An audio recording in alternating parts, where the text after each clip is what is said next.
โอ้แมงยังเกาะซื้อมันแมงวางแมงวางโดยโอ้ไปหาแมงวางโดยอ้ายคือได้ยินน้องเจ้าว่าไปขัวแมงวันว่าซั่นแมงวางขัวแมงวางเออใหญ่ขัวมันน่ะนี่ขัวมั้ยขัวเอาแบบขัวเห็นหูแล้วก็อันแหน่เอาโอ้อ้ายคิดว่าเอาไปขัวกินหั่นนะมันบ่ค่อยขัวคือย่านปานใดแบบกลางคืนน่ะคือย่านคืนมื้อซื่นนี่แบบอันนั้นได้ยินแบบเสียงแบบคนย่างในตลาดตอนประมาณ10 โมง 11 โมงตารางเฮือนเจ้านี่เลย เอ้าก็เลยแบบมื้อนั้นก็เลยบ่นอนเลยจนแจ้งเลยนะบ่เลยเสียงแนวใดน่ะนาง เสียงเขาย่างน้ำตะล่างนี่คือทรายนี่ โอ้ มื้อนั้นก็เลยบ่นอนเลย โดยอ้ายว่าคนนั่นแหละ เลย หรือว่าซองแล้วก็ยังได้ยินคือเก่าบ่ ซองแล้วแบบเฮิงๆได้ยินเทื่อนึงแบบประมาณ 2-3 นาทีนี่ก็ได้ยินเทื่อนึงอย่าแต่คนบ่ดีเลยอ้ายน่ะ เลย กันคิดไปเรื่องผีก็ย่านอยู่ แต่ก็คือบ่มีดอกเบิ่งบ่เป็นหยังดอกว่าจังได๋พี่น้องเอ้ยหรือว่าเพิ่นเห็นในคลิปบ่เห็นว่าหมดจะอยู่กัน2คนหรืออยากมาบ่จักน่าสิแม่นอืมแบบนี้ก็น้องก็ได้โทรบอกให้แม่มาแม่ก็มามื้อนี้อ้าวแม่มามื้อนี้เลยโอ้มาเลย มาเลยมาเมื่อเลยแบบน่าสิมาแต่แม่กับน้องแหละยันพ่อยันบ่ได้มาโอ้พ่อยังเฮ็ดเวียกคือเก่าเลยโอ้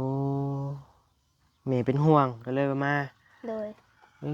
การน่ะเป็นห่วงอยู่ไว้เติมบัตรเด้อเจ้าสาวพาน ได้ น้องไว้ซื้อขนมเด้อ ได้ นี่สาวพาน เลย เดี๋ยวมื้อหน้าแล้วป้าสิมาเยี่ยมใหม่เดี๋ยวจังหน่อยพี่น้อง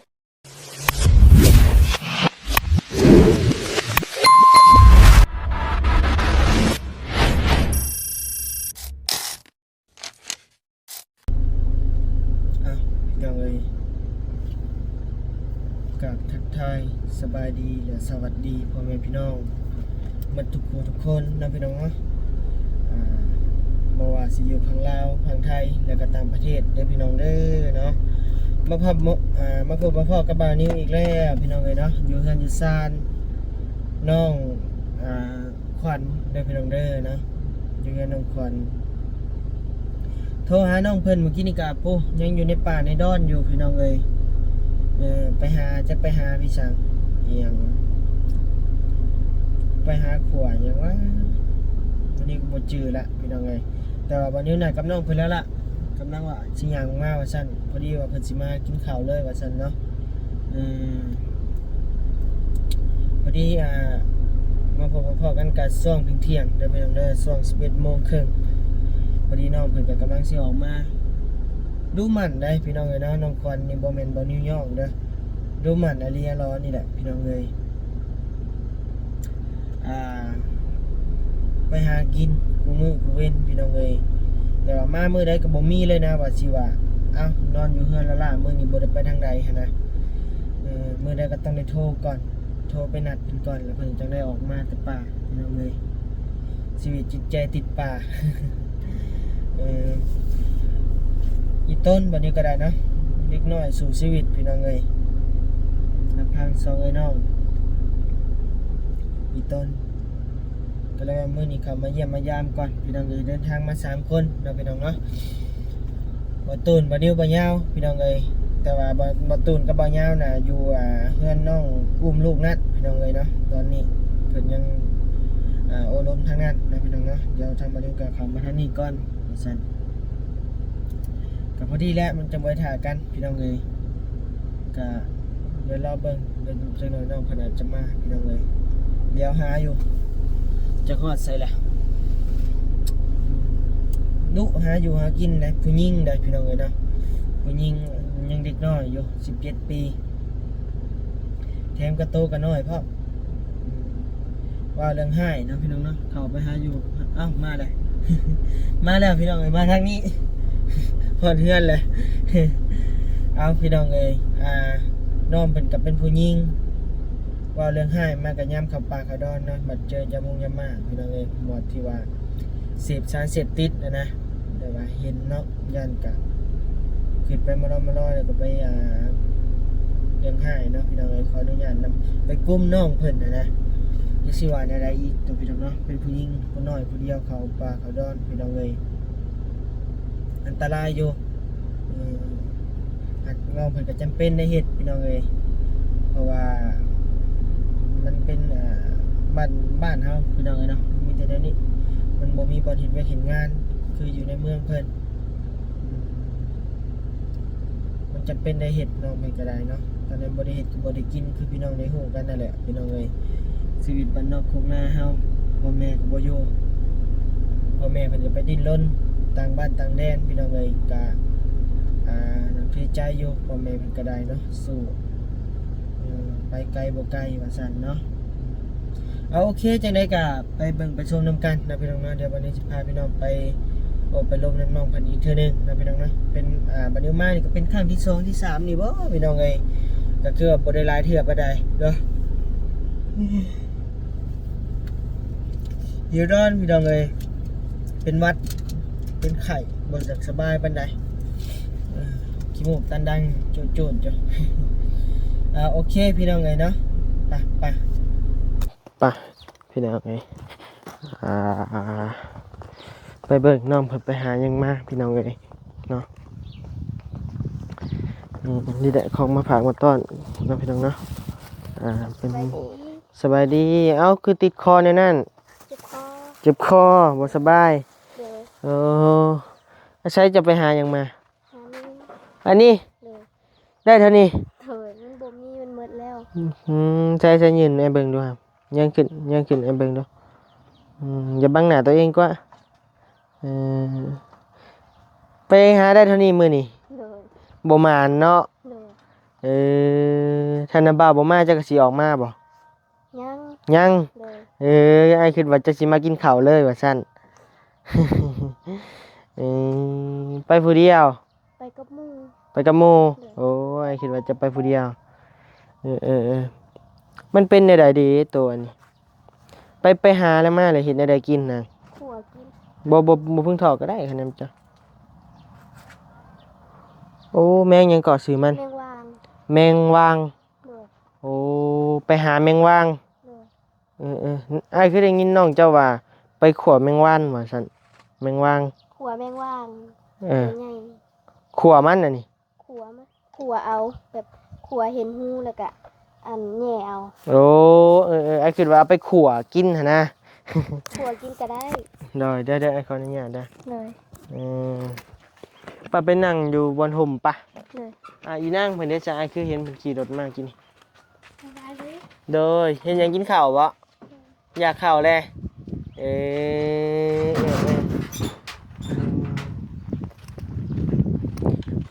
น้องควันพี่น้องเอ้ยน้องเพิ่นกะเป็นเด็กน้อยอยู่แต่ว่าฮู้จักนะพี่น้องเอ้ยจะนั่งพักคุณแหละนั่งคัตมาดก็ได้บ่ต้องเป็นหยังสบายได้นั่งขึ้นนั่งนี่ก็ได้นั่งขึ้นนั่งเบิ่งนี่นั่งคัตมาดใส่รถบ่เป็นหยังดอกเนาะขึ้นนั่งงามๆโอ้ไอ้บอกคัตมาดนั่งพับเพียบจังงามเลยนี่แหละพี่น้องเอ้ยคนสิฮู้จักพี่น้องเอ้ยเนาะ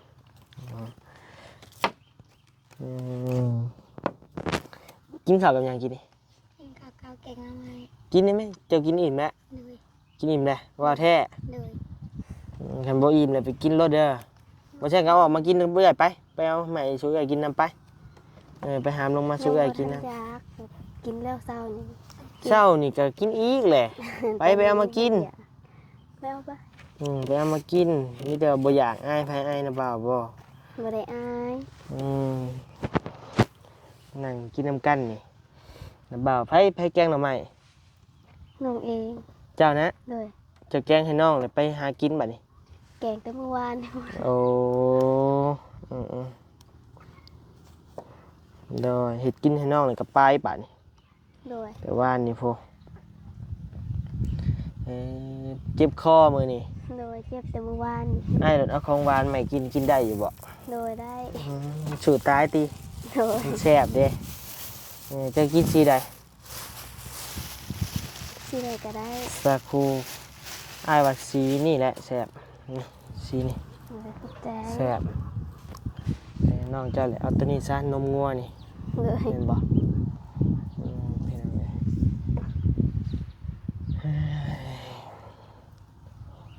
ไปหามาแล้วก็มานี่เนาะ เลย ใกล้บ่จะไปหา ผักเซ ฮะ ผักเซ ภาคเซไป เลย เจ้าแล่นมาบ่คือไวแท้ บ่ได้แลน อืม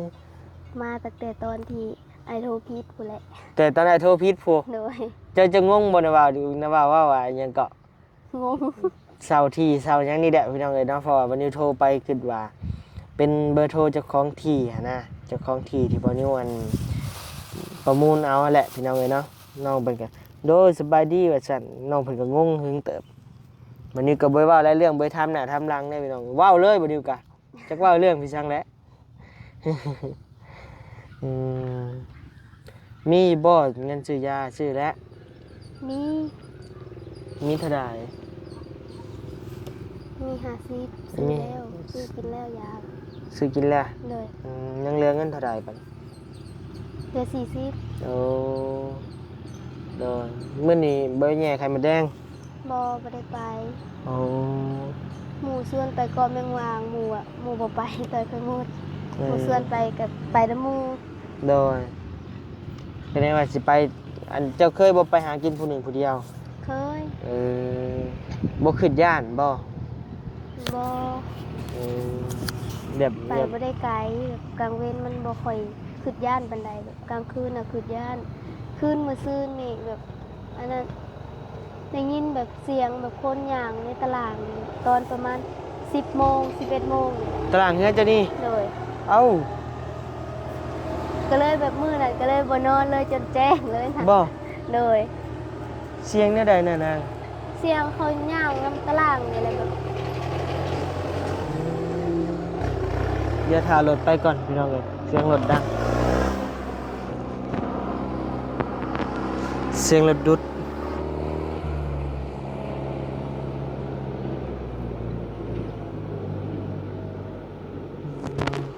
เสียงอย่างในใดเกาะ เสียงเขาย่างแบบเพื่อนหาเคาะในมุตารางนี่แหละ โอ้แล้วช่องลงมาเบิ่งอยู่บ่ ซอง เห็นบ่ เห็นแบบเงาดำๆแบบคือผู้ชายนี่แหละ โอ้ มื้อนั้นก็เลยบ่นอนเลย โดยไอ้ายว่าคนน่ะแหละ เลย หรือว่าช่องแล้วก็ยังได้ยินคือเก่าบ่ ซองแล้วแบบเฮิงๆได้ยินเทื่อนึงแบบประมาณ 2-3 นาทีนี่ก็ได้ยินเทื่อนึง โอ้มันแม่นบ่คนซั่นน่ะเคยบ่เคยได้ยินบ่ บ่เคย บ่เคย เลยตั้งแต่แบบมีพวกอ้ายๆมาแบบสัมภาษณ์นี่แหละก็เลยมื้อนั้นก็เลยได้ยิน อ้าว แต่ก่อนก็บ่เคยได้ยิน บ่ เลย ป้าวอย่างพาไปผักมานั่งลงกินบ่แม่นพิษหมดอ้ายขึ้นไปเทิงเฮือนน่ะบ่ยันว่าพิษผีพิษหยังบ่เจ้าศาสนาหยัง สนะพูด เออบ่ได้ถือผีนั่นนี่ติ บ่ได้ถือ ก็บ่เป็นหยังดอกขึ้นก็ดอกพี่น้อง ขึ้นก็บ่ได้เป็นหยังแบบบ่ได้เกี่ยวกันกับอันนั้นดอกแบบ หรือว่าคนบ่ โดยคนนี่แหละแต่เป็นผู้ชาย ผู้ชายเจ้าก็เห็นบ่นาง บ่เห็นเพิ่นนอนแล้ว นอนบ่ฮู้เมื่อ เลย เออ บ่ฮู้ เพิ่นเข้าไปดำก้นรถดุดกินนี่แหละ คืนวานคืนมื้อซืนนี่ พี่น้องจะเล่าสู่น้องพังเยอะ บ่ได้เล่า โอ้ ย่านเพิ่นย่าน โดยเพิ่นไปดุดอันไหนบ่บนดินเนาะเอ้ยเป็นไปแล้วบาดนี้พี่น้องเอ้ยตั้งแต่มันอ้ายเข้ามาแล้วก็ได้ยินมื้อแรกเลยบ่ โดยมื้อแรก โอ้พี่น้องเอ้ย อยู่จนแจ้งจนประมาณ 3:30 นจึง เจ้า ได้นอน เจ้าเล่าสู่อ้ายๆผู้อื่นพังแล้ว ยัง ยัง โดย โอ้ยพี่น้องเอ้ยเป็นหยังไงบาดนี้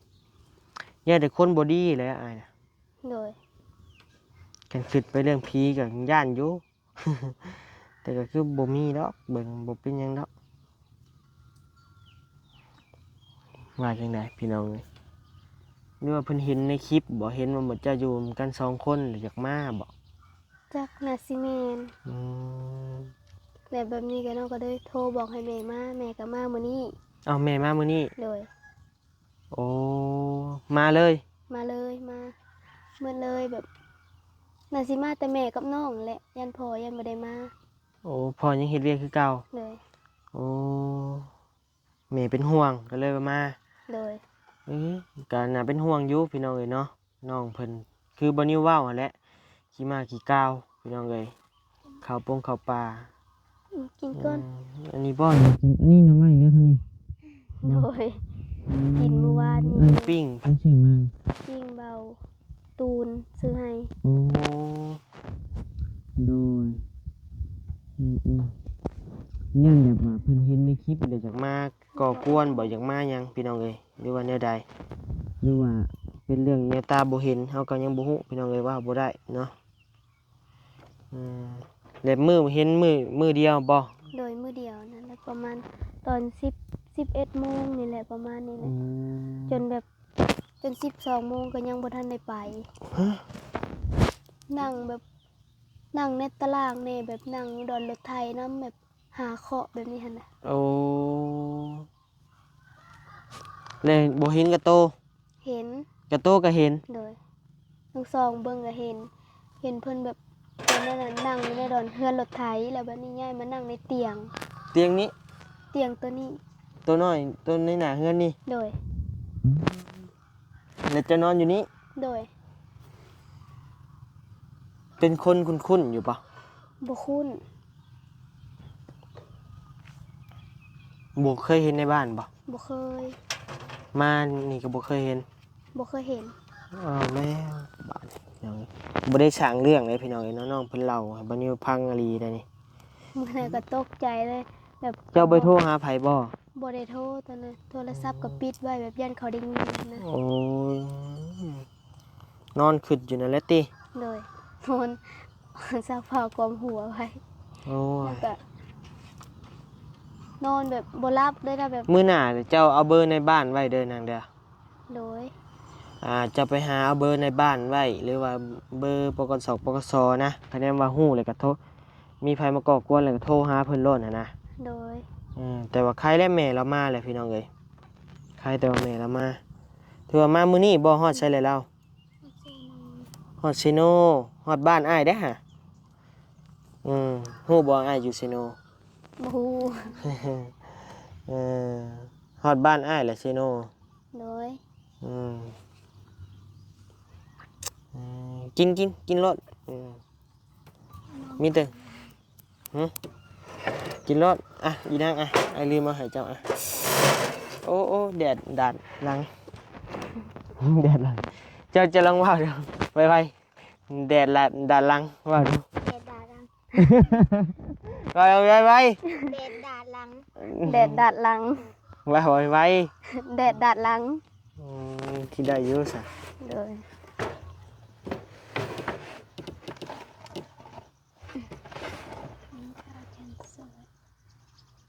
กิน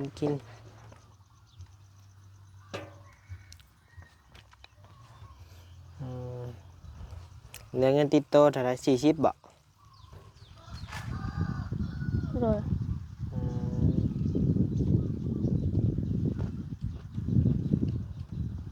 บ่นาวปานใดพี่น้องเอ้ยมื้อนี้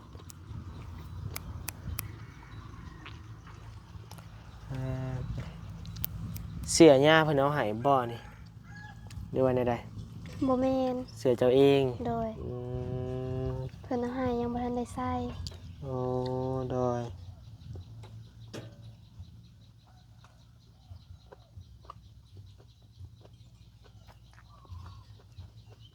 อีนางก็มีโทรศัพท์บ่นางบ่มีเจ้าคือฮู้แม่เจ้าฮอดซิโน พ่อใหญ่บอก พ่อใหญ่บอกโอ้แม่เฒ่าบ่ เพิ่นโทรมาใส่พ่อใหญ่ว่าจัก พ่อใหญ่นี่คือแนวใดเป็นแนวใด พ่อเฒ่า พ่อเฒ่าแท้ๆเหมือนจะบ่ โดย โอ้ใส่เฮือนเราหลังไหนดัง แล้วนี่ขึ้นนี่ โอ้เจ้าบ่โทรหาพ่อ เฒ่า เฒ่า ก็ จัง มี เลย หยาเด้ โอ้เอ้าเงินบ่เท่ากันอันน่ะบ่หลังคาแดงๆอ่ะบ่ โดย หลังคาขี้เมียงฮะ โดย โอ้ยอืมอืม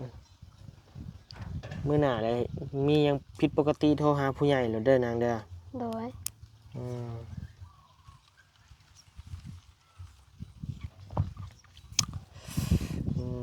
กินแซ่บๆแกกินเบิ่งดูนมน่ะแซ่บบ่มันเป็นจังไดจังนั้นมันบูดมันยังกะติโดดได้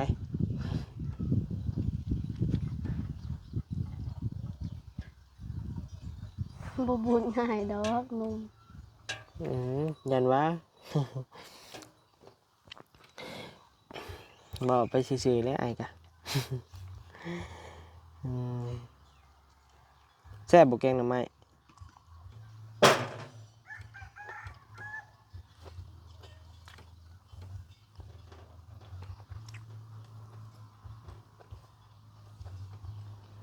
ว้าวเลยกับตาย่านได้พี่น้องเอ้ยเนาะว้าวแบบคนแบบติดมาติดกาวมานะพี่น้องเอ้ยแบบสติบ่ค่อยดีร้อนมานะย่านได้บ่เนี่ยอืม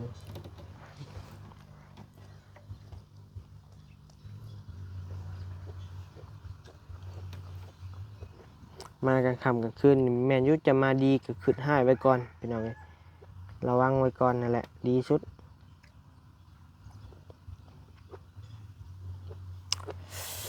โอเคเด้อนะบ่าวสิไปป้าแล้วบัดนี้กินข้าวแซ่บๆโลด โดย น้ำเบาอย่าว่าให้เติมบัตรเด้อเจ้าสาวพาน ใจ น้องไว้ซื้อขนมเด้อ ใจ นี่สาวพาน โดย เดี๋ยวมื้อหน้าน้าป้าสิมาเยี่ยมใหม่เดี๋ยวจังหน่อยบ่ย่าก็บ่ตูนก็สิเข้ามาเยี่ยมเจ้าคือเก่าแหละ โดย เพิ่นกำลังอยู่เฮือนน้องหยังก็ ลอย น้องลอยเจ้าก็เห็นบ่จุอ้ายออกมากินเอออืมเอากินนี่จะมาทางใดอันนางน้อยนางน้อยว่าซั่น มา ก่อน ทางนี้ ย่างมาทางนี้ โดย น้าบ่าวจอบเข้าเจ้าทางนี้ใครโทรมาหาเบิ่งดูแม่นบ่ บ่ฮู้ หมู่บ่ โดย อืมโอเคเนาะพี่น้องเนาะสำหรับคลิปนี้ก็มีเพียงส่ำนี้แหละพี่น้องเอ้ยเข้ามาเยี่ยมมายามน้องขวัญกับน้องหยังก็น้องขวัญกับน้องอ้ออืมโอเคพี่น้องเอ้ยเนาะฝากพี่น้องพิจารณาเบิ่งแน่พี่น้องเอ้ยเนาะน้องขวัญโอเคน้องขวัญนี่ก็ได้เนาะพี่น้องเนาะเป็นก็ดีแหละมื้อนี้มีข่าวดีมาเนาะพี่น้องเนาะข่าวดีน้องน้อยแม่เพิ่นกลับมาแล้วพี่น้องเอ้ยก็วางใจได้น้อยหนึงพี่น้องเอ้ยบ่ได้เป็นห่วงแล้วแม่เพิ่นมาแล้วพี่น้องเอ้ยแม่เจ้านี่มีน้อง2คนบ่นาง มีลูกบ่ แม่นน้องเจ้า2คนบ่น้องเจ้า โดยมีน้อง2 คน โดยโอเคเด้ออยู่ดีมีแห้งนาง โดย เดี๋ยวพอกันใหม่มื้อหน้าเด้อน้องเด้อ โดย บ๊ายบายสบายดี ไปดี ครับ